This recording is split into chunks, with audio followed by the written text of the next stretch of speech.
Seguimos poniendo la mañana en camino y tal cual lo habíamos anunciado, con mucha alegría, con mucho entusiasmo. Y después de la pandemia, por primera vez en el estudio, estamos recibiendo al doctor en ciencia política, investigador, docente, bueno, en el marco de la Universidad de la República, su Facultad de Ciencias Sociales, el Departamento de Ciencia Política. Nos ayuda a poner la mañana en camino Diego Luján. ¿Cómo andas, Diego? ¿Qué tal, Alejandro? Muy bien, gracias por la invitación. Y hermano argentino, además, ¿no? Efectivamente. Que vive entre nosotros desde hace ¿cuánto tiempo? No, y mucho. Lo suficiente para ser un uruguayo más, pero ponele hace casi 20 años. Casi 20 años, increíblemente. Bien, bien. Pero ya eras un hombre adulto, digamos, muchacho sí, adulto, por sí, lo menos. claro. No, ya no me cosía en el primer hervor. Digamos, vine, si no recuerdo mal, porque estas cosas se me van un poco, con 24. Ajá. Así que sí, hace 20 años. ¿Y fue en el marco de una decisión familiar de tu familia grande No, o de la familia chica. De la familia chica. Sí. De la que uno va armando, digamos. Eso mismo. Bien. Mi hija además nació ya aquí en Uruguay, así Uh-huh. que estamos ya muy... ¿Y la mamá de tu hija nació aquí o allá? Sí, uruguaya, sí, claro. Ese fue el motivo principal por el cual luego de algunas peripecias terminamos viniendo a vivir aquí. Y nunca, bueno, justo ahora no es buen momento, ni mucho menos, nunca se encendió la llama, la posibilidad de cruzar el charco para... Sí, varias veces. Pero bueno, después, viste, cómo es, ¿no? La vida pasa, uno se empieza como a fincar. No, pero además, digamos, te lo digo, me atrevo a usar el adjetivo, como amigo además, no solo como alguien que sigue tu trabajo y admira el trabajo. También hay como cierta, no sé si el término es más justo, pero tampoco hay que reunir las palabras, como cierta consolidación profesional. Claro. Sí. En el lugar en el que estás, ¿no? Totalmente, por eso decía que después empiezan a pasar cosas, nacen los hijos, uno más o menos se consolida en el trabajo, en ciertos proyectos, con la pareja de uno pasa lo mismo, y después los costos de moverse son cada vez mayores, hasta que en algún momento pasará algo que de pronto cambia, pero por el momento estamos acá. ¿Y hincha de qué cuadro acá y allá? Bueno, allá la respuesta es clara, yo soy hincha de Newell, porque soy rosarino, así que Newell's Old Boys es mi equipo. Acá no... Tengo alguna simpatía por Peñarol, porque unos amigos me hicieron más próximo a Peñarol. He ido no sé, de pronto... No, veo el banderín ahí y ya veo que te tengo que felicitar además por el reciente, es un buen momento. Por el reciente logro. Por es eso. Un momento dulce. Pero bueno, no, digamos, yo soy hincha de Newell's, la verdad. El resto tengo simpatías, pero hincha de Newell's. ¿Y qué onda? Porque a mí siempre de Rosario, de hecho, se puede decir que, a diferencia de nuestro común amigo Buqué, que dice que el fútbol... A mí me encanta cuando hay uno de un lado y otro del otro, decir, me gusta más tal o cual, ¿está? Me acá como un ejercicio inmaduro infantil, ¿de acuerdo? Y a mí siempre me gustó más Rosario, ¿no? Rosario Central. Sí.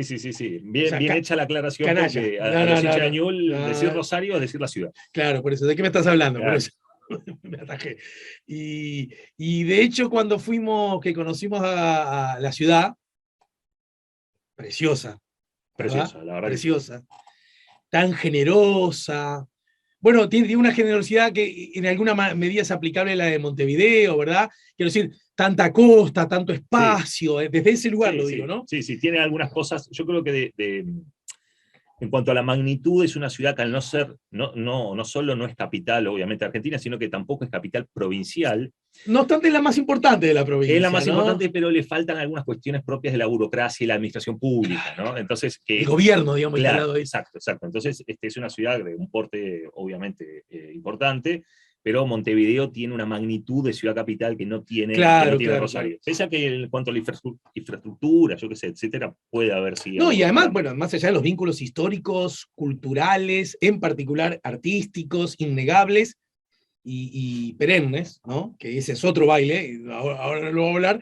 Yo cuando la conocí junto a mi familia, que estuvimos en una Semana Santa, Semana de Turismo de hace 3, 4 años atrás, no nos hemos cansado de recomendar como lugar, porque además es una ciudad que simplemente si empezás a decir, bueno, hago río, caminala, claro. Transitala, y además que tiene una reivindicación del pescado, del río, que muy diverso, muy distinto, y que se come y se disfruta de maneras tan diversas, que de verdad vale la pena, y ahí sí que nos sacan luz, ¿no?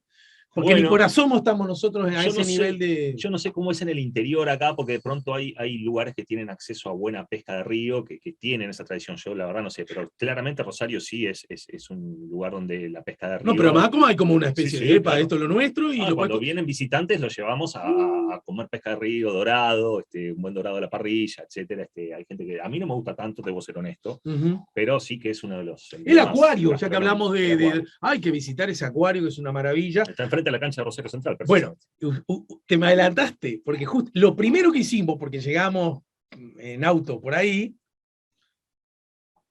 el primer paseo que ya estaba previsto era el acuario, y yo creo que llegamos al acuario, visitamos el acuario antes de ir al hotel, porque lo que no tengamos un poco más al centro. Claro. No tenía sentido, nos dijeron. Fuimos al acuario, lo disfrutamos maravillosamente bien, y allá estaba el gigante de Arroyito. Eso mismo. ¿No es cierto? El que muchos de ustedes llaman, sí, el estadio que les hizo la dictadura. Viste que para digamos, en materia futbolística los argumentos, la verdad, bueno, pero, no distinguen.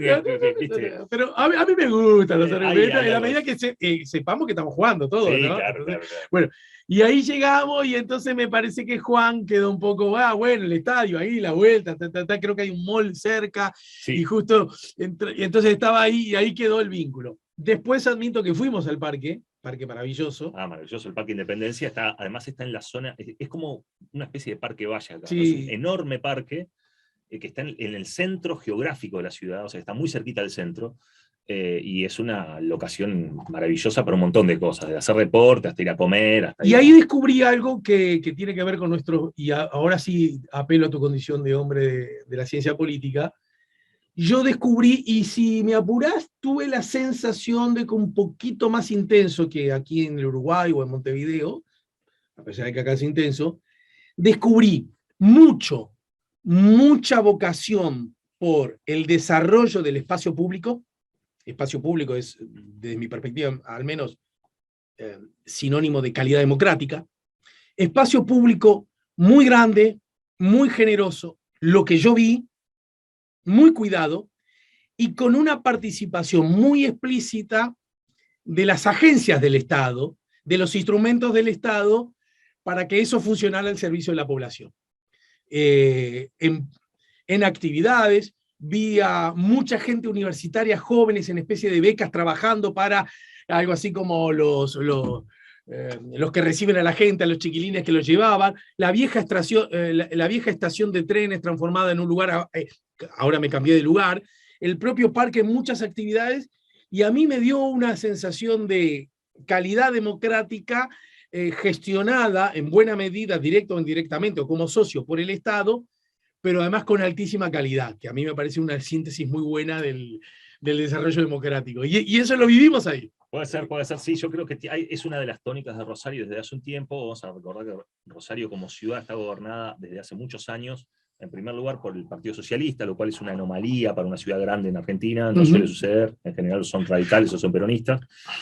Hace muchos años que Rosario es gobernada por el Partido Socialista, y luego en una coalición con la Unión Cívica Radical, que es una coalición distinta a la que ocurre a nivel nacional, porque sí. A nivel nacional la UCR desde hace muchos años está coaligada más bien con los espacios de centro-derecha. Juntos por el Cambio, ¿no? Juntos por el Cambio primero, bueno, desde la alianza que la Unión Cívica Radical se fue de alguna manera corriendo para ese lado. Pero en Rosario no, en Rosario todavía, de hecho hoy en día Rosario tiene un intendente radical que cuenta con el apoyo del Partido Socialista y otras fuerzas que conforman lo que allá se llama el Frente Progresista de Santa Fe. Claro, pero podríamos decir, porque está ese otro lindo tema, el costado radical que podríamos llamar, no sé si el término aplica, usted me dirá, más socialdemócrata. Tal cual, exacto. ¿No es cierto? El radicalismo más alfonsinista. Y que uno podría asociar a Alfonsín, exacto, ¿cierto? Exacto, que sufrió un desgajamiento importante y de hecho buena parte de su dirigencia se dispersó, algunos fueron a parar a la coalición del Frente para la Victoria, con distintos arreglos,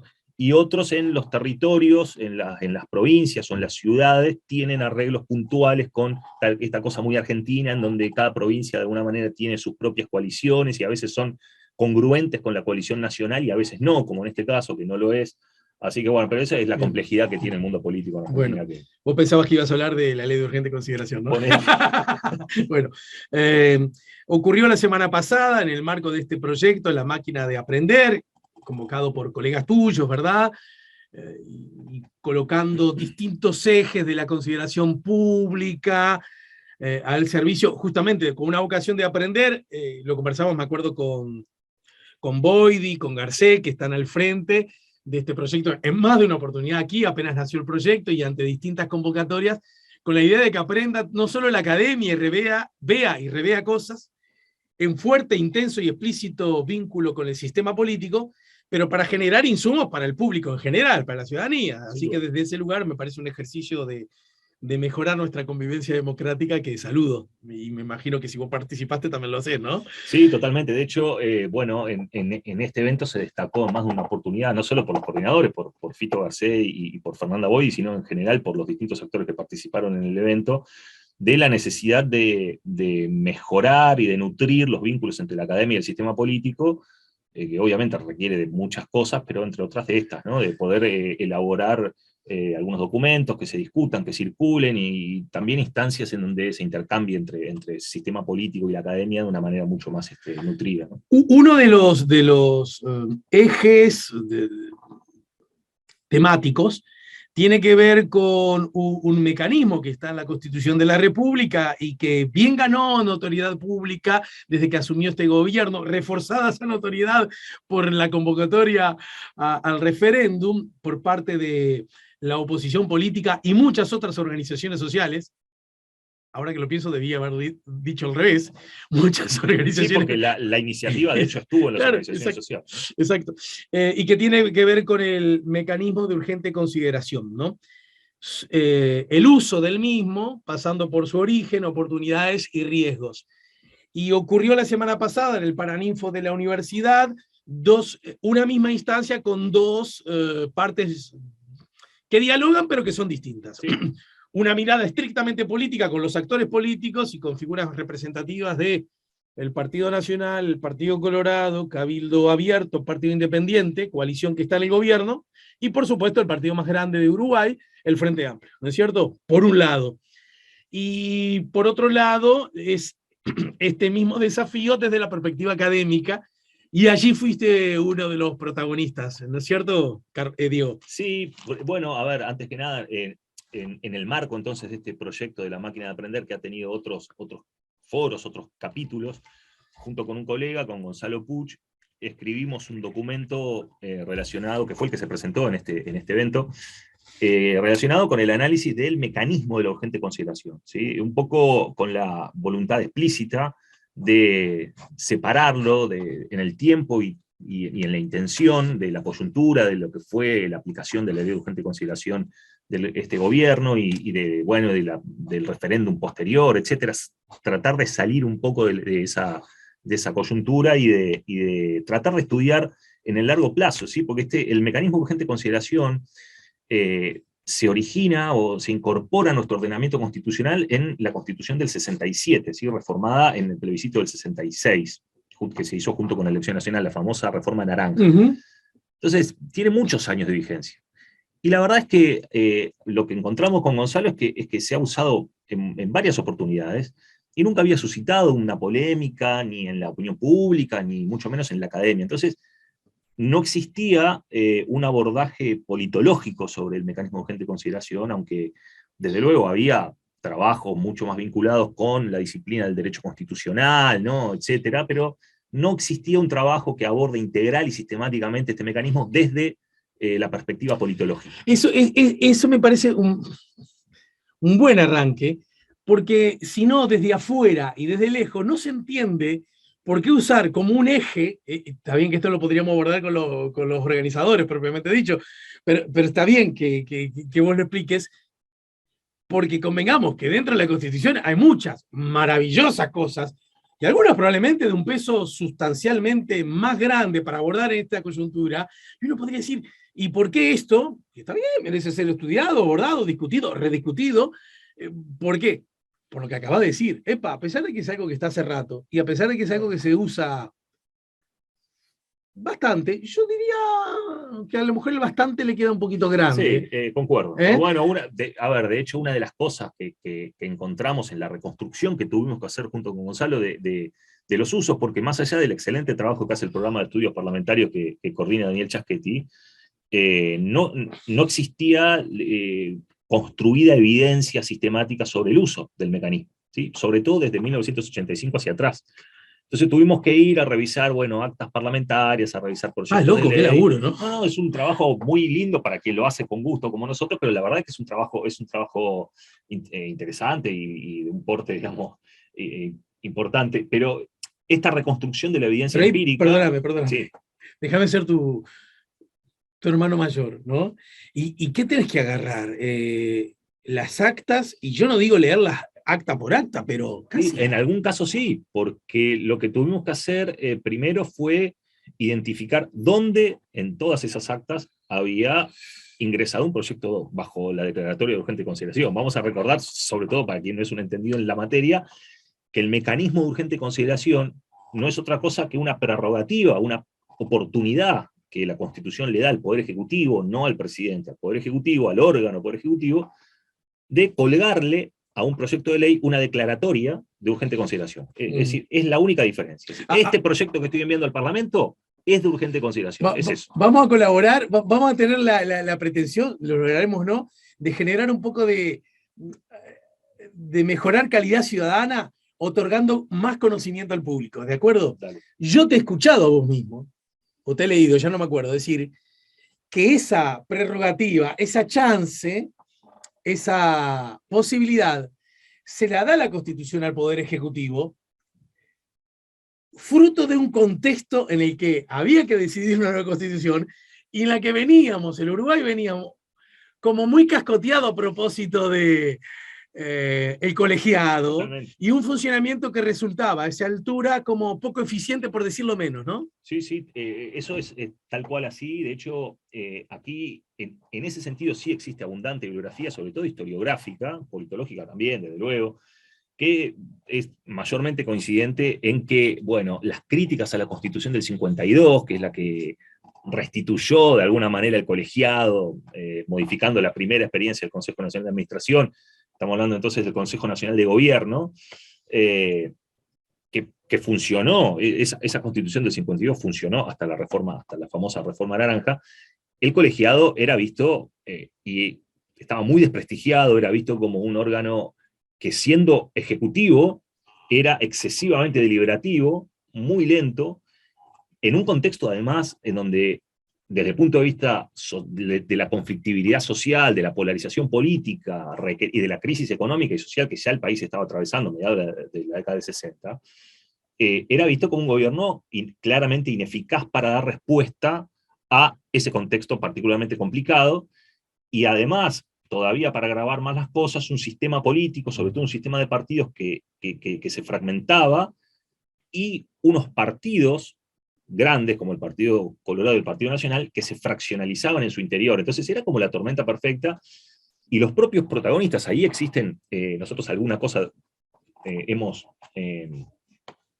puesto en el documento, pero hay muchas más, de declaraciones de los propios protagonistas de la época, que integraban el Consejo Nacional de Administración, que hablaban del propio órgano que ellos integraban, como diciendo, yo no puedo hacer nada, esto está bloqueado, no podemos dar respuestas rápidas. Una paradoja inmensa, una contradicción increíble, ¿no? La opinión pública, la academia, todo el mundo estaba bastante de acuerdo, y de hecho, a ver, la Reforma Naranja, que es la que termina prosperando, porque tiene el apoyo de los grupos mayoritarios del Partido Nacional y del Partido Colorado,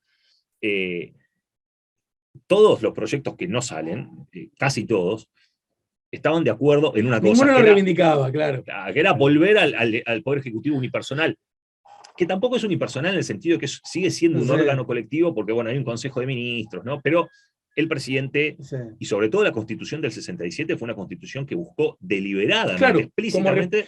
A eso decía, hay que ver las cosas en su contexto, porque ese subraye del presidencialismo era como respuesta a, ¿no?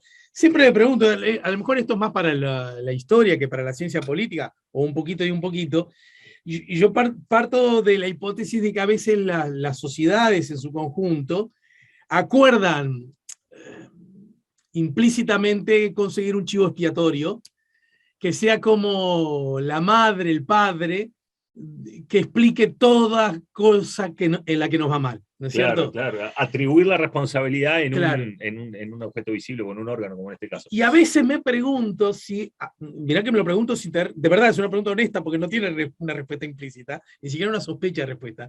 Si si esa mirada tan negativa con el colegiado, en alguna medida no obedece a la necesidad de encontrar un responsable que explique todo aquello por lo cual a mí no me va tan bien a la vida. Es posible, es posible. Yo no tengo, obviamente, una respuesta. Comparto la inquietud, es interesante de pensar. Es cierto que en ese momento también, de alguna manera, y en eso hay algunos paralelismos a lo que puede estar pasando hoy o lo que puede estar pasando en los próximos años o en los anteriores, sí. Y es que digamos, la bonanza de los precios internacionales de la posguerra, etcétera, ya de alguna manera había empezado a ceder, ¿no? Y entonces los problemas, la puja distributiva desde el punto de vista social, en una economía que no crecía, claro. agrava los problemas políticos, ¿no? Y entonces hace que el humor social también demande otras respuestas. Y es muy interesante porque el mecanismo de urgente consideración, para volver al punto, lo que hace es entregarle, como decíamos, una facultad, entre otras que le entregó al Poder Ejecutivo para fortalecerlo frente a su relación con el legislativo, que buscaba precisamente eso, ¿no? Es decir, darle una preferencia a la capacidad del Poder Ejecutivo de mover el statu quo, privilegiando sus propias preferencias por sobre las del Parlamento. Y esto no es menor en un régimen presidencialista, como el uruguayo, más allá de que el Uruguay hay quienes lo llaman semipresidencialismo por algunas facultades, ¿no? que son más propias del parlamentarismo, pero de todos modos es claramente un régimen presidencialista, y un célebre politólogo, Juan Lins, ya en la década de 1970, advertía que en el presidencialismo el hecho de que el Parlamento y el presidente sean electos por voto popular, lo que él le llamaba la legitimidad dual, podía y a menudo generaba conflicto entre estos dos poderes, porque en un parlamentarismo es claro que la legitimidad está en el Parlamento. La gente eligió y ya está. Y luego el Poder Ejecutivo es un delegado que durará un tiempo del Parlamento. Claro, y durará tanto tiempo como el propio Parlamento quiera, que es el único que fue elegido por la gente. Absolutamente. Ahora, eso en el presidencialismo es complejo, porque cuando el Parlamento tiene unas preferencias y el Poder Ejecutivo tiene otras preferencias, la manera de arbitrar ese conflicto está celosamente arreglado en las constituciones presidencialistas, porque la separación de poderes es muy grande. Y entonces, en ese contexto de separación máxima de poderes propia del presidencialismo, otorgarle a uno de los poderes que hay que regular una prerrogativa tan fuerte como esta, u otras, como la iniciativa, como el veto, etcétera, no es poco. Claro. Es volcar la balanza, es inclinar la balanza hacia alguno de los dos poderes que teóricamente deberían tener ciertos niveles de autonomía y que busquen precisamente favorecer la cooperación entre los poderes y no la imposición de uno sobre otro. Entonces nos encontramos con que este mecanismo, el de urgente consideración, no es una novedad, ni mucho menos. Nos encontramos que ya fue consagrado en la Reforma Naranja, que empieza a aplicarse en el Uruguay desde el 67 en adelante. Convengamos también que duró relativamente poco, porque después viene el quiebre institucional. Sí, pero se usó bastante en ese primer periodo breve. Ajá. Bueno, esa es otra de las miradas. Se usó bastante en el marco de una crisis política, ¿verdad? En la cual ese instrumento lucía como, entre comillas, necesario o explicable que se use bastante, según creo recordar, de muchos análisis. Y bueno, por algo los constituyentes lo ubican. Hay un texto de Sanguinetti y Pacheco Seré de 1967 que analiza esa reforma y que ellos mencionan que la urgente consideración es una revolución jurídica para el Uruguay, que le va a permitir al gobierno retomar la capacidad de coordinación, una especie de vértice coordinador al Poder Ejecutivo que logre efectivamente gobernar con eficacia, que era lo que se estaba buscando. Y efectivamente, la primera vez que se usa la urgente consideración la usa el presidente Gestido, pocos meses después de que se haya aprobado la nueva Constitución. De hecho, fue el primer presidente, ¿no?, en tener... y vamos a recordar que Gestido duró poco tiempo como presidente, porque bueno, él fallece y asume el vicepresidente Pacheco, y Pacheco la usa 4 veces durante el periodo.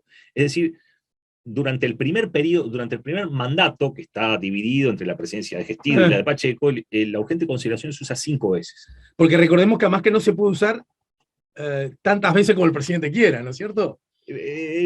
Parcialmente, en realidad lo que no se puede usar es simultáneamente, el Poder Ejecutivo no puede enviar, esta es una limitación que está en la Constitución expresa.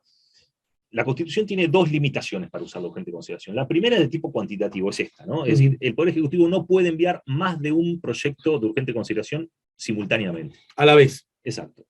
A la vez, o mientras uno se está estudiando, tampoco puede enviar otro. Lo relevante es que no puede haber a consideración del Parlamento más de uno por vez. Claro. Si quiere mandar otro, tiene que esperar que se agoten los plazos o que se resuelva el que está siendo discutido. Eso.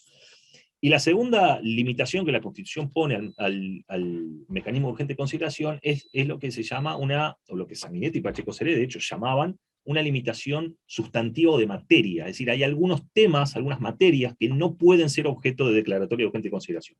Básicamente, la materia presupuestal, porque ya tiene un mecanismo especial de aprobación, o no, y todas aquellas decisiones para las cuales la Constitución prevé una aprobación por mayoría calificada o mayoría especial. ¿Sí? Es decir, por ejemplo, no sé, ahora no recuerdo todas, de luego, pero no se podría modificar el régimen electoral mediante la urgente consideración porque se requieren mayorías especiales, entendido, por ejemplo. Entendido. Luego de esas dos limitaciones, no hay más limitaciones. Y en ese primer periodo, ¿verdad? Con la herramienta fresquita. Eso.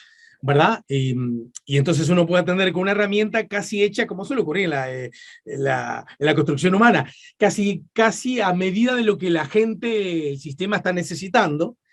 Uno podría suponer que fue usada con frecuencia, y en efecto fue lo que ocurrió. Eso. Me estás hablando que, si sumamos las veces que lo usó el presidente Gestido, el general Gestido, ¿no? Y después su sucesor, Pacheco Areco, ¿cuántas veces? 5 veces en el periodo 1967-1972. 1971, perdón. Estamos hablando de una vez por año, ¿no? Una vez por año, exacto. Promedialmente, ¿verdad? Sí. ¿Y sobre qué temáticas? ¿Te aprieto demasiado? No lo tengo acá del todo fresco, pero a ver, yo digo, las temáticas eran muy variadas porque iban desde la forma en la cual se deberían elegir las autoridades del CDC de la UDELAR, por ejemplo, hasta expropiaciones de padrones o de predios para edificación de viviendas, hasta la Ley General de Educación de Sanguinetti en el 72, claro, bajo la presidencia de Bordaberry. Es decir, la diversidad temática es muy amplia. Bien. A nosotros, con Gonzalo, lo que nos llamó la atención, más que la diversidad temática, era la diversidad en términos de extensión. Porque ahí sí es que hay, y esto ya lo ha señalado Chaschetti en análisis previos, ¿no? Pero lo que pudimos ver es que para todo el periodo, en donde el instrumento se usó 20 veces, desde que se incorporó a nuestra Constitución, lo que vemos es que en 3 de esas 20 veces, es decir, una minoría de las veces, se usó el instrumento asociado a proyectos multitemáticos de gran escala, en lo que nosotros le llamamos en el documento la difícil combinación entre la urgente consideración y las llamadas leyes ómnibus, que son verdaderamente problemáticas en el sentido de la calidad democrática o de la calidad del proceso de formulación de políticas públicas, y es un poco el mensaje que tratamos de dejar en el documento y de conversar en este evento que se hizo a propósito de este documento. Entonces, a nosotros, en definitiva, lo que vemos es que todos los gobiernos usaron la urgente... Todos los gobiernos no, a ver, todos los partidos que gobernaron usaron, los 3 partidos que gobernaron usaron el instrumento de la urgente consideración, todos los presidentes lo usaron, pero en 2 mandatos no se usó. ¿Cómo una cosa puede ser compatible con la otra? Porque Tabaré Vázquez... Para ello repitieron. Claro, exactamente. Tenemos durante todo ese extenso periodo 2 presidentes que repitieron, y curiosamente, en sus segundos mandatos, ni Sanguinetti ni Tabaré Vázquez lo usó, pero sí lo usaron en su primer mandato. Entonces todos los presidentes lo usaron. Solo para jugar. Anda a saber si, curiosamente, anda a saber si tener el instrumento y ser primerizo. Capaz que te da más ansiedad por pasar cosas. Voy a hacer esto. Y después también hay algunas cuestiones que nos llamaron la atención, que de alguna manera contradicen nuestra expectativa inicial con la que fuimos a ver estos temas. Nosotros teníamos la idea, la especulación, porque no era otra cosa, que los presidentes mayoritarios, los que tenían una mayoría en el Parlamento... No tenían la necesidad. No tenían la necesidad. ¿Para qué lo van a usar? La literatura podría decir eso a priori, ¿no? Eso a priori, exacto. Entonces era una especie de hipótesis, por decirlo de algún modo. Claro. Ahora no, resulta que no, resulta que los presidentes mayoritarios también lo usaron, y no lo usaron menos. Lo usaron en la misma medida. No hay ninguna diferencia. Si uno tuviese que hacer un test de hipótesis en términos estadísticos, como enseñamos en facultad, no que hay estamos ninguna hablando, por diferencia ejemplo, entre del ellos. caso, primera presidencia de Vázquez, la Y presidencia de Mujica, mira, sus Mujica lo partidos con usó, mayorías propias. exacto, de memoria te digo nomás, porque no estoy seguro, no tengo el documento aquí, pero Mujica lo usó 4 veces, igual que Pacheco, por ejemplo. O Mujica lo usó 4 veces, igual que la Calle Herrera, que tenía una coalición muy complicada, que se deshizo, se Sí, desarmó sí. en poco tiempo, y Mujica mantuvo una mayoría parlamentaria estable, y sin embargo lo usó la misma cantidad de veces. Bien. Entonces, no encontramos ninguna diferencia en términos del partido, del presidente, ni de cuántas veces usó. Por ahí no va la cosa. Bien. Pero sí hay diferencias. Me gustaría entonces, luego esta especie de trazabilidad, porque es que se usó todos los partidos, se usó antes y después de la dictadura, se usó por los más diversos temas. Se usó, por lo que acabamos de decir, por derecha y por izquierda, ¿no? ¿Qué fue lo que pasó en esta última aplicación que logró que partiera tanto las aguas de la discusión política, social y también académica, ¿verdad? ¿Cuál es la novedad, si es que se puede establecer estrictamente en esos términos? Creo que algo lo insinuaste recién a propósito de la ley ómnibus, ya hubo algún antecedente. ¿Lo vemos luego de la pausa? ¿Sí? No. Estamos poniendo la mañana en camino, estamos conversando con el doctor en ciencia política, investigador y docente Diego Luján. Estamos hablando del mecanismo de ley de urgente consideración. Ya venimos.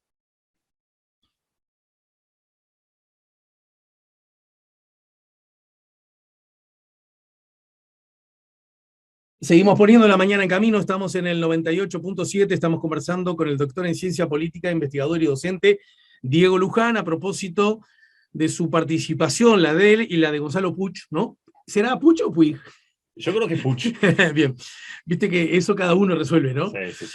A propósito del proyecto La Máquina de Aprender, un proyecto que ya se instaló desde el año pasado y que busca, recurriendo al sistema político, la academia, y para generar vasos comunicantes con esa perspectiva, la de seguir aprendiendo con la ciudadanía, con el público en general, bueno, tocó el turno a uno de los ejes conceptuales, uno de los temas abordados por este proyecto, el mecanismo de urgente consideración, su uso, su origen, las oportunidades y los riesgos.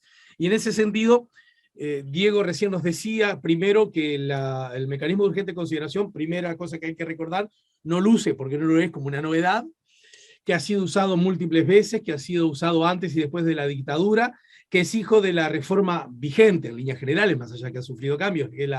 Ese es un caso, perdón que te corte, sí, pero ese adelante, es un asunto muy importante, porque hubo una reforma constitucional en el 96, y ese mecanismo no se tocó, quedó intacto. Claro. Eso también denota que, al menos hasta el año 96, no era visto como un problema. A nadie se le ocurrió reformarlo. Y no por no haber sido usado, ¿no? Exacto, porque exacto. no estuvo en el radar de los problemas, porque no se le advertía como tal, ¿no es cierto? Y entonces ese es el centro perfecto para retomar la pregunta antes de la pausa. Y tiene que ver, bueno, entonces, ¿qué cosas ofreció este último uso de la misma, que lo colocó en un lugar tan central de la consideración pública? Y agrego, lo colocó en un lugar tan central de la consideración pública, del público, de la política, sistema político en general, de la academia, y además lo colocó desde un lugar donde ofrecía muchos entusiasmos y de donde ofrecía severos reparos, ¿no es cierto? Porque podría decir, hablan de esto mucho, lo que siempre se oponen a todo, porque plan, clan, clan, clan, clan, y ya estamos acostumbrados, clan, clan, clan, clan, clan, ¿tá? Pero yo veo que también hay fervientes defensores de el mecanismo, de su uso en general y de cómo fue usado en este último. Bueno, entonces arriba de la mesa está planteado el problema para que, entre otros, ustedes nos ayuden a entenderlo. Bueno, es un tema bastante complejo salir, sobre todo, de la coyuntura de este último uso, que, como bien decías, a ver, por algo estamos hoy discutiendo esto y no lo discutimos los otros 50 años donde el mecanismo estuvo vigente. Claro. Está claro que algo pasó.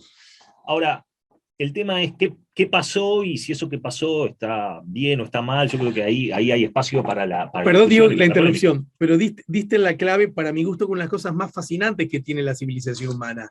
Muchas veces cuando alguien quiere discutir algo que existe hace 50 años, el argumento que exhiben los que están en contra de la discusión es justamente ese. Pero pará, ¿qué vamos a discutir? Algo que existe hace 50 años y que nunca molestó. Pero la historia de la civilización humana es esa, que resulta que cosas que con las que convivimos toda la vida, hubo uno que dijo, che, está mal que los negros sean esclavos.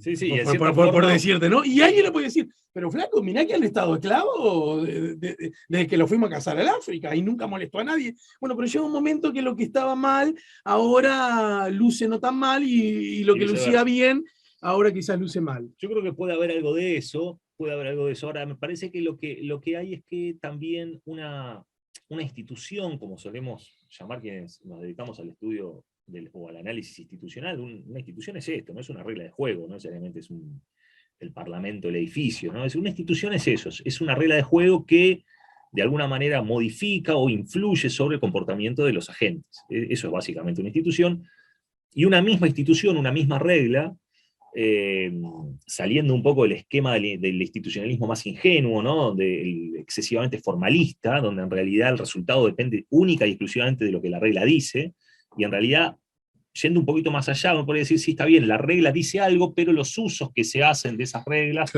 pueden ser distintos. Y entonces, es lo que en ciencia política le solemos llamar la agencia política, ¿no? Es decir, hay un componente estructural de las reglas que nos rigen, pero luego está la gente haciendo cosas. Y cuando la gente hace cosas, y eso es la agencia, las cosas resultan de forma distinta, aún utilizando la misma herramienta, ¿no? Es como un pintor que tiene un pincel, pero bueno, cada pintor le da su, ¿no? Y lo que vemos entonces es que... La partitura, la música es el ejemplo perfecto. Eso mismo. La misma nota, el mismo pentagrama, y sin embargo, cambia. Suena distinto. Exacto. Bueno, entonces, en este último uso de la urgente consideración, lo que pasó, en mi opinión, o la opinión que tenemos con Gonzalo en el documento, es que lo que hubo es y aparte es bastante obvio, ¿no? Tampoco hace falta pensar demasiado, lo que hubo es un uso que combinó, probablemente por primera vez, probablemente no, por primera vez en la historia de este mecanismo de una manera a esa escala, combinó la urgente consideración con un proyecto muy extenso, muy heterogéneo, un proyecto de una escala realmente completamente distinta, es decir, un cambio cuantitativo que se transforma en cualitativo al final. Y entonces lo que hace es combinar la urgente consideración y de alguna manera potenciar los efectos de la urgente consideración para bien y para mal, junto con un proyecto llamado de las llamadas leyes ómnibus, que si bien registraba algunos antecedentes relativamente recientes, sobre todo teniendo en cuenta que el periodo es un periodo muy, muy largo, el primero que hace esto es Jorge Valle. Jorge Valle es el primero que utiliza 2 veces el mecanismo de urgente consideración, combinándolo con proyectos multitemáticos de una escala relativamente grande, ¿sí? Estamos hablando allí de proyectos que pueden llegar a tener 20 a 25 áreas temáticas en un mismo proyecto. Este proyecto lleva esa escala a 70, es decir, de alguna manera triplica aún los proyectos que ya eran leyes ómnibus, ¿sí?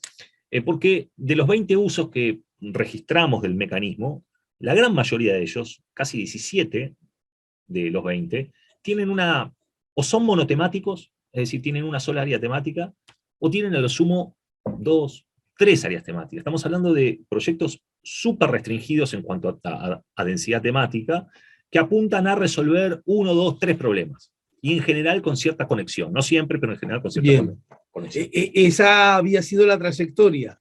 Esa fue la tónica. ¿Incluyendo ese gesto de la administración Valle? No, allí por eso decimos. El primero que cambia un poco que esa tónica, sale de esa... pero se sale de manera un poco acotada, ¿no? Es decir, está bien, cambia un poco la naturaleza, ahí podríamos encontrar como el primer hito, en donde la naturaleza del instrumento empieza como a modificarse, son las 2 aplicaciones bajo la presidencia de Jorge Valle, y luego un segundo hito, donde eso otra vez de alguna manera crece, hay algunos gráficos que son bastante elocuentes en el documento, muestran que hay como viene como recargado el instrumento de vuelta, ¿no? Porque pasamos de leyes de urgencia de 1, 2, 3 áreas temáticas a 20 y pico con Valle y a 70 con... Entonces es como que nosotros lo que decimos es, Si esto es una progresión y el futuro es más o menos una reproducción del pasado, esa progresión nos lleva a leyes de urgencia de mil artículos. Y a lo mejor cientos de áreas temáticas, no lo sabemos. Entonces lo que decimos es, bueno, vale la pena prestarle atención, quizá no pase, no estamos vaticinando que eso va a pasar. Lo que estamos diciendo es, la evidencia comparada, la política comparada se encarga de eso, ¿no? Precisamente de comparar experiencias y trayectorias políticas, lo que nos muestra es que una misma regla, cuando se empieza a normalizar en su uso bajo cierta modalidad, y esto pasó en Argentina con los famosos DNU, ¿sí? Los decretos de necesidad y urgencia, que Menem los empezó a usar de una manera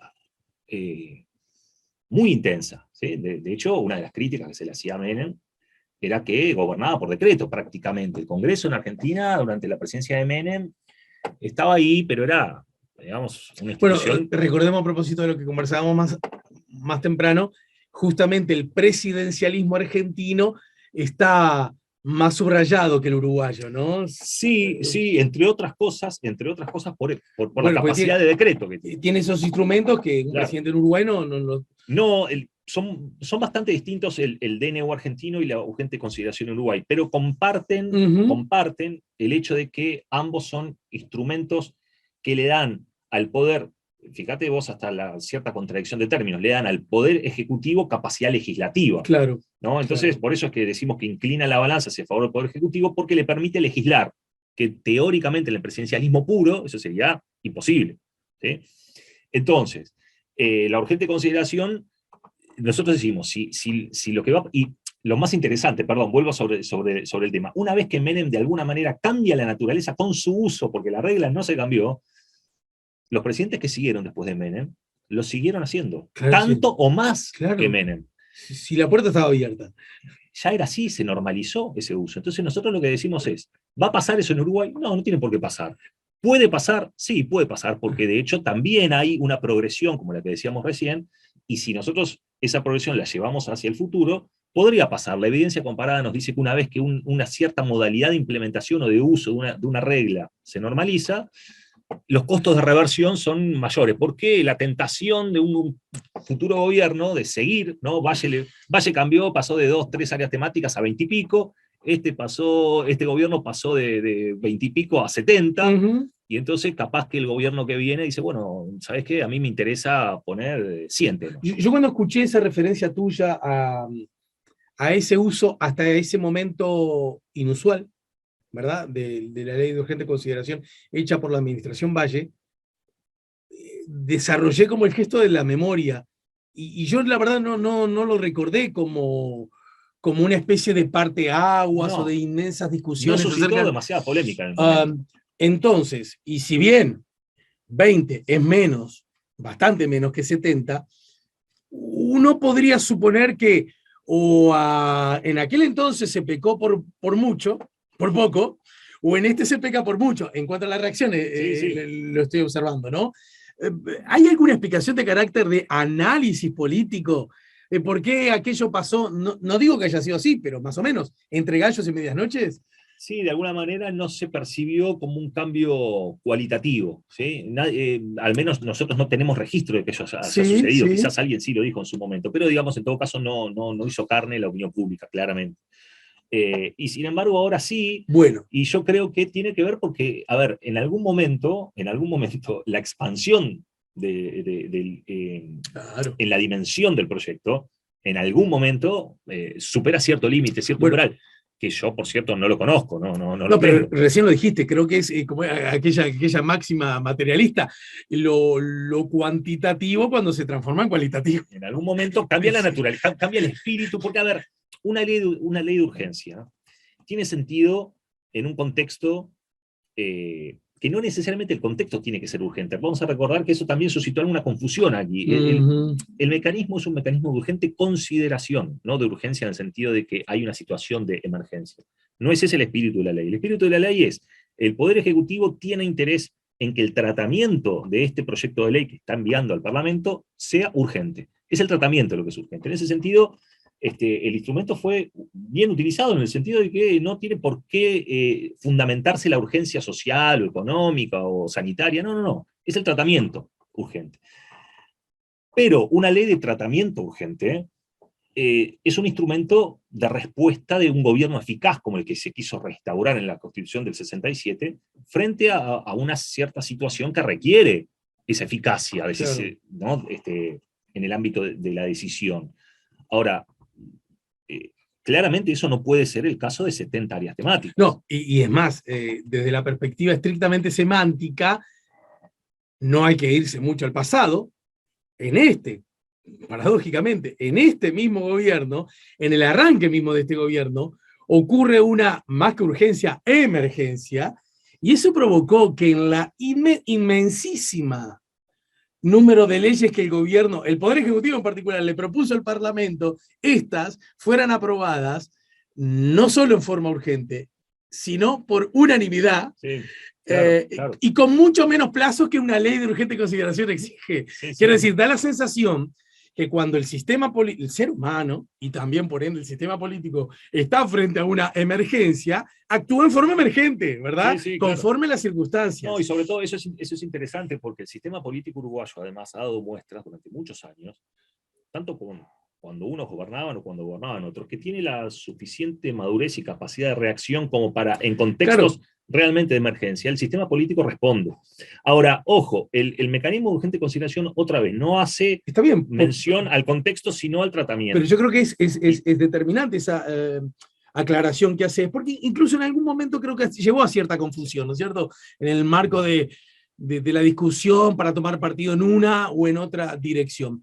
Igual, yo insisto, Diego, a ver, está bien, luce como una novedad, porque es un instrumento que si bien existe, que había sido todo lo que hemos dicho, bueno, por primera vez desde la perspectiva cuantitativa aborda muchas políticas públicas diferentes con decenas de áreas temáticas, 70, ¿no es cierto? Y además se traducen a centenares de artículos. 476 artículos. En ese contexto, bueno, está bien, uno puede, si quiere encontrar de que hay cosas que pudieron haber tenido un antecedente, insisto una vez más, que las cosas hayan tenido un antecedente, que el antecedente haya pasado entre gallos y medias noches, no significa que ahora sea momento de... El famoso tema del penal, ¿no? Como me cobras penal ahora y la semana pasada cuando lo levanté... Bueno, a lo mejor le erramos la semana pasada, pero ahora lo levantaste o no lo levantaste en la pata. Y estaba donde estaba en el área. Bueno, te tengo que cobrar penal, macho, ¿no? Ese es un argumento que yo creo que cada tanto hay que recordarlo. No alcanza con que algo pasó antes y... Sí, estamos jugando ahora. Ahora. Aún así, igual, ahora luce con características distintas, ¿no es cierto? A pesar de que hay algunos pequeños antecedentes. ¿Qué otra cosa provocó, desde la perspectiva ya no solo formal, que hubiese tal dimensión de reacciones? Y ni siquiera entramos, repito, al llamado a la derogación de algunos artículos, ¿no? Sí, bueno, no, a ver, no es el foco del documento explicar este último uso en particular, pese a lo cual no le voy a esquivar a la pregunta. Lo que quiero decir es el foco del documento y del foro, del evento, fue conversar sobre el mecanismo, ¿sí? Por eso que nosotros tratamos de historiar de alguna manera y contextualizar el mecanismo. Ahora, es claro que, como es obvio y además lo hemos estado hablando, este último uso fue polémico, suscitó polémica.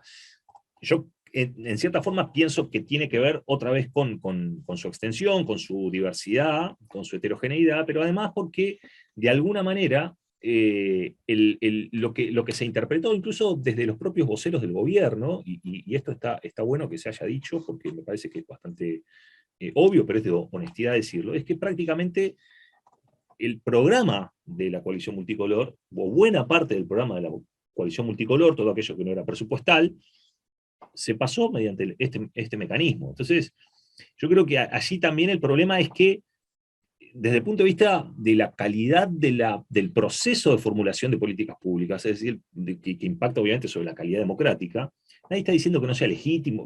Primero, nadie está diciendo que no sea legal, ¿no? Me parece que esa discusión no, creo clara. Creo no, en el arranque hubo algún intento, pero da la impresión que quedó desactivado por los hechos, incluso por los reclamos, porque ya nunca más se insistió en eso, ¿no? Entonces, ahora, nadie está diciendo tampoco incluso, o yo al menos estoy diciendo que no sea legítimo. Lo que estamos diciendo es si la pregunta que nos hacemos es si la normalización de esta forma específica de funcionamiento, y no estamos hablando ni siquiera de impugnar el instrumento como tal. Lo que estamos simplemente alertando o llamando a reflexionar es si esta forma específica de implementación, de utilización de esta prerrogativa constitucional, combinándola con proyectos de gran porte, de gran escala, muy diversos, es la forma en la que debería institucionalizarse y normalizarse que los gobiernos electos pasen su programa de gobierno. Pero entonces, justamente, me apoyo en este último enunciado para reivindicar algo sobre lo cual me parece cada vez tenemos que estar más atentos, y sobre lo cual, no vacilo en decirlo, la academia en general, y la Academia del Uruguay en particular, y bueno, y con especial énfasis, si querés, en la Universidad de la República, han insistido con un punto que algún tiempito atrás, muy poquito tiempo atrás, ni siquiera estaba en la consideración de las personas. Tiene que ver con las calidades de la democracia, ¿no es cierto? No alcanza ya a esta altura, estamos cada vez más sofisticados, y a mí me parece bien, ya no alcanza con que haya democracia y el que gobierna haya sido electo. Estamos en condiciones de exigir de que eso es un asunto, condición necesaria, pero no suficiente, ¿verdad? Totalmente. Bueno, si no, preguntémonos Venezuela, ¿verdad? Sí. ¿Por qué causa tanto ruido? Y podría decir, pero mira que gana lo votó la gente. No, a ver, yo creo que también el concepto de aprendizaje continuo, de buenas prácticas, hace a la calidad de la democracia. Efectivamente, como tú decís, el asunto de la estabilidad de la democracia, que era muy importante en las post-transiciones, la década del 80, el 90, dieron paso desde el punto de vista de la disciplina, al menos de la ciencia política, a las preguntas no tanto sobre la estabilidad, porque de alguna manera la estabilidad, por suerte, era cosa más o menos juzgada, más allá de algunos retrocesos puntuales. Entonces, la atención de la opinión pública, de los analistas y de la academia se fue depositando cada vez más sobre la calidad de la democracia, buscando encontrar estas oportunidades de mejora continua sobre las cuales la máquina de aprender hace foco, y oportunidades también de mejorar ciertas prácticas de la institucionalidad democrática en general. Y a mí me parece que habría que inscribir esta pregunta en esa nueva, de alguna manera, tendencia de tratar de que, porque, a ver, de fondo, en estas discusiones, lo que está siempre es una tensión, un trade-off, como le solemos llamar, que es inherente a la gobernabilidad democrática, y es la tensión entre la gobernabilidad, es decir, la esfera de la eficacia, la esfera de la decisión, versus la esfera o la dimensión de la legitimidad, de el componente expresivo, representativo de los regímenes democráticos. Porque, en última instancia, mucho de uno afecta al otro. Por eso es que hablamos de que hay una tensión. Si un gobierno que solamente busque la eficacia, y bueno, yo diría, no hay nada más eficaz que un dictador. Claro. Es el que resuelve más rápido, es el que resuelve, no sé si mejor, pero es el que da la respuesta más inmediata a los problemas que puede llegar a detectar. Y ahora, claro, en el otro lado tenemos las críticas al colegiado, un gobierno que a lo mejor es súper deliberativo, todo lo tiene en cuenta, escucha todas las voces, a todos les asigna la misma jerarquía, y entonces todo el mundo puede opinar y hablar, pero claro, la ciudadanía necesita que se decida. Entonces, en esos dos polos se juega un poco el partido de este tipo de discusiones, ¿no? Bien, y en ese contexto a mí me parece interesante, incluso para que nos ayude a razonar, usar el absurdo, ¿no? Origen, oportunidades, riesgos. Hablamos del origen, hablamos de las distintas oportunidades en que ha sido utilizado, con los distintos sesgos en que ha sido utilizado. En todo caso, hagamos hincapié desde la mirada, y repito, creo que lo hiciste vos en el arranque, y yo me sumo a esa propuesta, sacándolo de quien lo haya usado y la coyuntura, porque eso inexorablemente va a lograr que otros ejes empiecen a funcionar. Che, es bueno desde la perspectiva de la democracia y su calidad que un gobierno de arranque, aunque, como se ha dicho, yo eso igual lo discuto un poco, pero no viene al caso, anunció que lo iba a hacer, le está aplicando lo que anunció como norma temática en su plataforma electoral primero y anuncios post elección después, que lleve a cabo esto, porque esto se necesita hacerlo con gobernabilidad, esa tensión, ¿no? Con la gobernabilidad, es decir, y meter en un instrumento de estas características 70 áreas temáticas, ¿le hace bien a la calidad? ¿Contribuye o no? Me parece que ese es un lindo eje para que nos preguntemos. Y perdón que te destrate, Diego. Y en ese contexto, vos, ¿qué pensás? Bueno, lo que pienso es lo que está en el documento, es decir, hay una identificación de una zona de riesgo que tiene que ver, otra vez, sacando los antecedentes, sobre todo los más próximos, para estar con la lejanía necesaria para evaluar estas cosas. Hay una progresión que nosotros con Gonzalo identificamos, y es bastante fácil advertir, mirando los datos, de que si efectivamente hay una normalización y se institucionaliza este mecanismo combinado con leyes de gran porte, multitemáticas, como una vía rápida para pasar legislación, bajo el argumento de que la gente votó un gobierno, votó una plataforma, y entonces, yendo al absurdo, obviamente, yendo al absurdo, nadie está pensando realmente en eso, cerremos el Parlamento. Claro. Entonces la gente elige una vez y se terminó. Pero ya que sos tan generoso en la forma que pones las cosas, sin cerrar el Parlamento, ¿por qué no acordamos entonces que todas las leyes tienen que ser tratadas con urgente consideración? Exacto. Porque si al fin y al cabo el tratamiento de la urgente consideración no le resta calidad al proceso, como argumentan algunos protagonistas, entonces legislemos única y exclusivamente a partir del mecanismo de urgente consideración. Solo se pueden tratar así las cosas. Y si no nos ponemos de acuerdo, queda como el presidente quiso. No, pero acá votamos en Parlamento. Yo te avisé, ¿no? Exacto. Sin embargo, yendo al absurdo, no damos ese paso, ¿verdad? Por lo tanto, entendemos que para algunas cosas, algunos temas, de pronto quizá, quién sabe, a lo mejor, alguna que otra vez sirve, pero me parece que 70 áreas puede lucir, por lo que decías vos en el arranque, porque abrís una puerta, y no es que esto es malo porque gobierna el centro derecha. No, totalmente. Es una cosa no es esa la idea, no es esa la idea. Y es una idea que, repito, abrazo, y si tengo que repetirlo cada un minuto lo repetiré. Tampoco sería bueno si después gobierna otro eje político ideológico. Yo diría, siguiendo la metáfora de la puerta que se abre, capaz que el gobierno de Jorge Valle puso un pie en la puerta, y este gobierno lo que hizo fue abrirla del todo, ¿no? O empezar a abrirla más. La pregunta es, con los próximos gobiernos, capaz que no queda ni puerta, porque entonces otra vez esto sigue creciendo, y entonces los programas de gobierno simplemente se van a plebiscitar en la elección nacional, y luego se van a pasar, cualquiera sea su porte, cualquiera sea su escala, cualquiera sea su dimensión, en un único procedimiento de urgencia, porque aparte nadie está diciendo que el mecanismo de urgente consideración en sí mismo sea nocivo para la calidad de la democracia. Quizás no es maravilloso para la calidad de la democracia. Hay algunas voces que incluso sostienen que, por decir así, ya no lo necesitamos.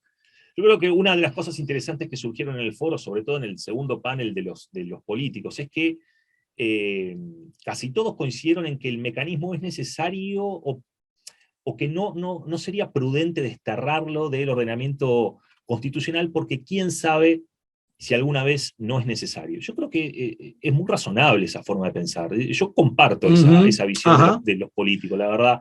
Yo creo que atarse las manos, si uno no sabe, creo que Manini fue el más enfático en esto, ¿no? No podemos nosotros saber lo que nos deparará el futuro, y por lo tanto algún instrumento medio de emergencia, de excepción, aunque le llamemos de urgente consideración, debería haber, y casi todas las constituciones tienen alguna forma de responder a una situación que, bueno, el gobierno considera que es necesario cierta premura. Ahora, el problema entonces no es tanto, esto sí es una opinión personal, ni siquiera está en el documento, pero es una opinión personal, no necesariamente el mecanismo es nocivo para la calidad de la democracia. Lo que me parece es que vale la pena preguntarse, sin pronunciarse, aunque me parece que la respuesta de mi parte es bastante obvia, lo que vale la pena preguntarse es si ese mecanismo es combinable, o es bueno que se pueda combinar con proyectos que a todas luces son de un porte, de una escala y de una dimensionalidad temática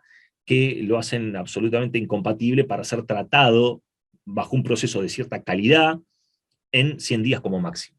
Y con la amenaza de la aprobación tácita, en donde es el Poder Ejecutivo el que termina legislando. Me da mucha paz que recuerdes ese asunto, que de pronto, hablando tanto de la historia, omitíamos esa característica, esa cualidad, que es sin adjetivar, inmensamente presidencialista, y que incluso no aplica, esto yo lo digo respetuosamente, pero también con claridad, a menos que alguien me haga cambiar de opinión, cosa sobre la cual no tendría ningún problema, no aplica generando la asimetría que en su momento cuando se discutió se hizo acerca de que los gobiernos del Frente Amplio a la ley presupuestal le ponían incluso más artículos y se corrían los mismos riesgos que con esta. Olvidando, me parece a mí, dos asuntos fundamentales. A pesar de que tenía plazo, ahora no lo recuerdo de memoria, plazos tan perentorios, pero había una otra cosa que es fundamental. La ley presupuestal, aun cuando se pudo haber sido mal usada en cuanto a abusar del número de artículos, la razón primera y principal por la que es la diferencia fundamentalmente de el mecanismo de la urgente consideración es que si no se aprueba, queda lo anterior. Exacto.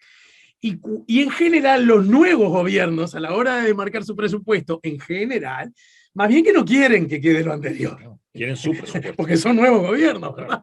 Entonces tienen el derecho, y la ciudadanía también, a decir, bueno, quiero tu impronta. En este caso es exactamente al revés.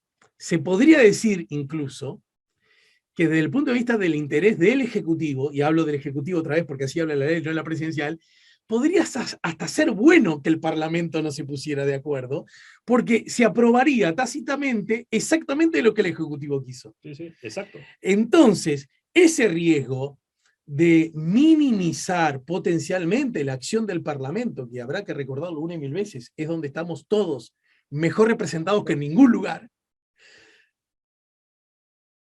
implica un gran riesgo a propósito de la calidad democrática, ¿no? Totalmente. No puede ser, no debería ser la forma normal de formular políticas públicas. No debería ser la forma normal, porque si no, otra vez estaríamos viviendo en una situación en donde la legislación solo debería pasar mediante el mecanismo de urgencia. Dicho sea de paso, a propósito, nada, un segundo nomás, yo también creo que es problemático el empaquetamiento en el que se incurre en las leyes de presupuesto y en las rendiciones de cuentas. Es decir, sí, yo coincido. Creo que es problemático. No solo lo ha hecho el Frente Amplio, todos los partidos que han gobernado también han utilizado la posibilidad de empaquetamiento que le da el procedimiento de aprobación de tanto el presupuesto como de las rendiciones de cuenta, y lo han utilizado para poner cuestiones que son absolutamente ajenas a la materia presupuestaria. A lo mejor no quedó, a lo mejor no quedó claro, a mí también me parece mal. Yo decía que igual la consecuencia es distinta, totalmente, muy distinta. Es distinta, claramente. Porque ahí igual, de todos modos, le estás abriendo las puertas, ya que hablábamos de abrir puertas, a la cosa más gloriosa de todas, que es la política. Exacto. Entonces, que la política accione las distintas miradas hacia adentro y hacia afuera, porque además me siento un poco avergonzado de decírtelo a vos con todo lo que sabés y has aprendido. También es muy cierto que tampoco es exactamente cierto que el gobierno, cuando planteó el proyecto de urgente consideración, estaba dándole a la ciudadanía lo que le había prometido en noviembre. En realidad no. Es lo que le había prometido el ala del Partido Nacional y en particular el herrerismo, ya que muchas de las cosas ahí contenidas no estaban en el acuerdo de gobierno, al punto tal que son las que de inmediato, de una y de primera, salieron del proyecto. Efectivamente. No, pero... Lo que parece ser un gesto, ayúdeme, profe, parece ser un gesto a su electorado, ¿no? Es decir, importación de... ¿vieron? Yo lo puse. No es... Totalmente. No, y si no lo llevé porque mis socios no me lo dejaron, ¿verdad? Es una forma de esclarecer las responsabilidades de cada uno de los socios de la coalición. Yo lo veo del mismo modo. Pero además yo iría un paso más, y ahora metiéndonos, sí, en este último uso, que es una cuestión más coyuntural. Yo creo que tampoco alcanza con decir se le prometió a la ciudadanía un programa de gobierno otra vez, ¿no? Porque si no, entonces plebiscitemos directamente un programa de gobierno. Eso, y ya está. Pero además yo creo que lo que se le ofreció a la ciudadanía, creo que con muy buen tino, fue decir, nosotros vamos a usar el mecanismo de urgencia. Pero una cosa es decir, nosotros vamos a usar esta herramienta, y otra cosa es decir cómo. Y acá, otra vez, de lo que trata el documento no es del mecanismo en sí, sino de la forma en la que se ha usado. Yo creo que ahí hay cambios. Y todos sabemos que si bien se dijo una y decenas de veces que se iba a usar este mecanismo, nunca se dijo que iba a tener cientos de artículos, que iba a decenas de políticas públicas y 70 áreas temáticas. Eso también hay que decirlo. En el final, yo sé que está fuera del área temática, pero como vinieron casi en la historia, va a ser estudiado esto como una moneda con dos caras, como reacción que hubo a esto, hubo una consulta de carácter popular, usando otra herramienta que da la Constitución, una herramienta de democracia directa. Y a mí me preocupó mucho, repito siempre, con la obsesión de la calidad democrática, que ese instrumento de democracia directa, que tengo entendido, además, a propósito de rankings internacionales, cuando se usa con ciertas calidades, se advierte como una fortaleza de las democracias y por ende una mejora en la calidad, ¿no es cierto? Es así. En general hay acuerdo y que eso es un instrumento que favorece la rendición de cuentas y la capacidad de la ciudadanía de incidir directamente en la formulación. ¿Con qué nota pasó el pibe? Con Soto. ¿Y por qué? Mirá, porque además de clen, cada tanto usaba un mecanismo de democracia directa, ¿verdad? A mí me preocupó mucho, no que militantes, y mucho menos las redes, por supuesto, actores encumbradísimos de la política, hacedores de la política, que hoy están en el gobierno, ayer estuvieron en la oposición, mañana volverán a estar en la oposición y traspasado volverán a estar en el gobierno, en esa lógica que por suerte está legitimada en el Uruguay, de la alternancia, otra cosa de las calidades democráticas, ¿no? Sin duda. A mí me preocupó que hubiese un desprestigio tan grande al instrumento.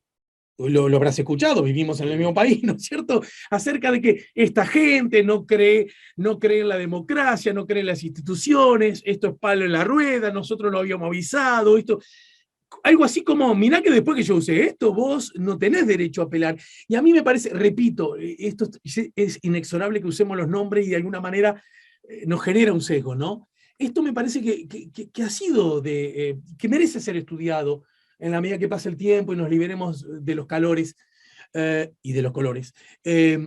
Me parece que es un poquito potencialmente riesgoso acerca de las calidades democráticas y cómo no desautorizar una herramienta que existe, que es buena y que la ciudadanía tiene derecho a usarlo. Bueno, vos fíjate que es una discusión como en espejo con la otra, ¿no? Es decir, el gobierno que te dice, esto está en la Constitución, yo lo puedo usar, nada me limita a tener que referirme a 3, 4, 5, 10, 20, 1000 áreas temáticas. Ese es el argumento.